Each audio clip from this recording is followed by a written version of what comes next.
সব ষড়যন্ত্র ভেস্তে দিয়ে প্রধানমশাইকে হাতে নাতে ধরল সন্ধ্যা। হ্যাঁ বন্ধুরা, সন্ধ্যা তারা সিরিয়ালে আজকের পর্বে তোমরা এরকমটাই দেখতে পাবে। পুরো গল্পটা জানতে হলে প্লিজ লাইক দিয়ে সঙ্গে থেকো।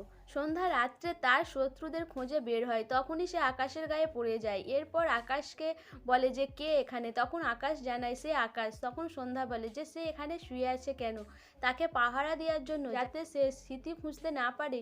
তখন আকাশ বলে যে না, সন্ধ্যার কথা ভেবেই সে এখানে শুয়েছিল। এরপর সন্ধ্যা বলে আমি বাথরুমে যাচ্ছি, আর এসে যেন দেখি আপনি এখানে নেই। এরপর আকাশ ওখান থেকে চলে যায়। এদিকে ললিতা প্রধানমশাইকে ফোন করে জানায় যে তারা পুজো দিতে গিয়ে আর বাড়ি আসেনি। তখন প্রধানমশাই বলে যে তোমরা কেন তাকে যেতে দিলে। এরপর ললিতা বলে তাহলে কি করব, সবসময় ওই মেয়েকে পাহারা দেবো নাকি। এরপর প্রধানমশাই বলে ফোন রাখো, আমি যাচ্ছি এক্ষুনি।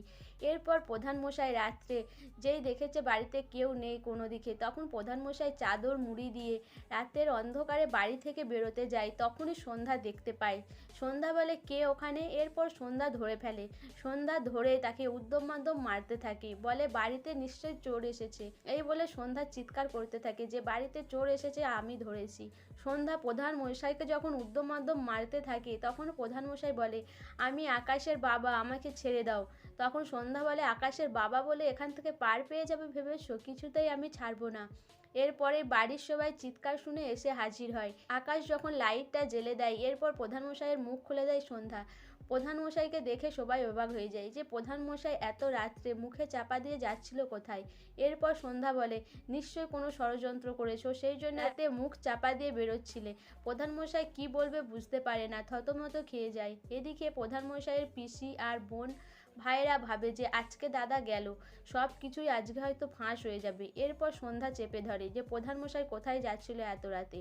প্রধানমশাই লাস্টে ফোন দিয়ে বার করায়। সে বলে আমি সন্ধ্যার জন্যই বাইরে যাচ্ছিলাম, সন্ধ্যার শত্রুকে আমি আজকে হাতে নাতে ধরতাম, কারণ গোপন সূত্রে জানতে পেরেছি সন্ধ্যার এই অবস্থা কে করেছে, আর সেই জন্যই আমি তার কাছে যাচ্ছিলাম। তখন সন্ধ্যা বলে বেশ ভালো, তাহলে আপনি এখনই যান, আর আমিও যাব আপনার সাথে। এরপর প্রধানমশাই কি করবে বুঝতে পারে না, বলে এখনও সে বসে আছে নাকি, সে এতক্ষণ পালিয়ে গেছে, তুমি তো আমাকে আটকে দিয়ে মারধর করে সময় নষ্ট করলে।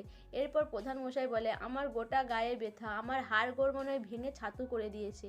এরপর মাঠানো মনে মনে ভাবে যে প্রধানমশাই এত রাতে কোথায় যাচ্ছিল, কিন্তু প্রধানমশাই কারো কোনো উত্তর না দিয়ে বলে আমার শরীরে খুব ব্যথা হয়েছে, আমি সন্ধ্যার ভালো করতে গিয়ে আজকে আমি মারা যেতাম। এরপর প্রধানমশাই ওখান থেকে চলে যায়। প্রধানমশাইয়ের ভাই বোনেরা সবাই সন্ধ্যার উপর দোষ দিতে থাকে, বলে যে সন্ধ্যার স্মৃতিশক্তি হারিয়ে গিয়ে তাদের দিকে শান্তিতে থাকতে দিচ্ছে না, আগে যেরকম ছিল এখনও সেরকমই রয়েছে। এরপরে প্রধানমশাই ঘরে গিয়ে ললিতাকে ফোন করে জানিয়ে দেয় যে সে আজকে যেতে পারবে না, কারণ সে বেরোনোর সময় সন্ধ্যার হাতেই ধরা পড়েছে। সন্ধ্যার স্মৃতিশক্তি হারালেও তার বুদ্ধি আগের মতোই রয়ে গেছে। এরপর ললিতা বলে ঠিক আছে ফোন রাখো। এরপর প্রধানমশাই ভাবে যে কি করে তারাকে খুঁজে বার করবে সন্ধ্যার চোখ এড়িয়ে। এদিকে আগামী পর্বে দেখানো হয় যে সন্ধ্যাকে ঘি ভাত রান্না করতে বলে বাড়ির সবাই, কিন্তু মাঠান বলে যে সন্ধ্যাকে এই অবস্থায় ঘি ভাত করতে হবে না, কিন্তু সন্ধ্যা বলে সে ঘি ভাত রান্না করবে। এরপর সন্ধ্যা সবার পাতে ঘি দেয়। বাড়ির সবাই জিজ্ঞাসা করে যে এটা কি করেছে, ঘি ভাত না করে শুধু ঘি দিচ্ছে কেন। সন্ধ্যা জানায় তার স্মৃতিশক্তি হারিয়ে তার যেই অবস্থা সেই অবস্থায় হয়েছে আজকে। এরপর সন্ধ্যা বলে যে আমার স্মৃতিশক্তি ফিরিয়ে দিন। সো বন্ধুরা, সন্ধ্যা কি স্মৃতিশক্তি ফিরে পাবে? আর তারা যে হারিয়ে গেল তারাকে কে খুঁজে বার করবে? তোমাদের কি মনে হয় অবশ্যই আমাকে কমেন্ট করে জানাবে। আর আমার ভিডিওটা ভালো লাগলে প্লিজ সাবস্ক্রাইব করে দিও, আর লাইক কমেন্ট শেয়ার করো।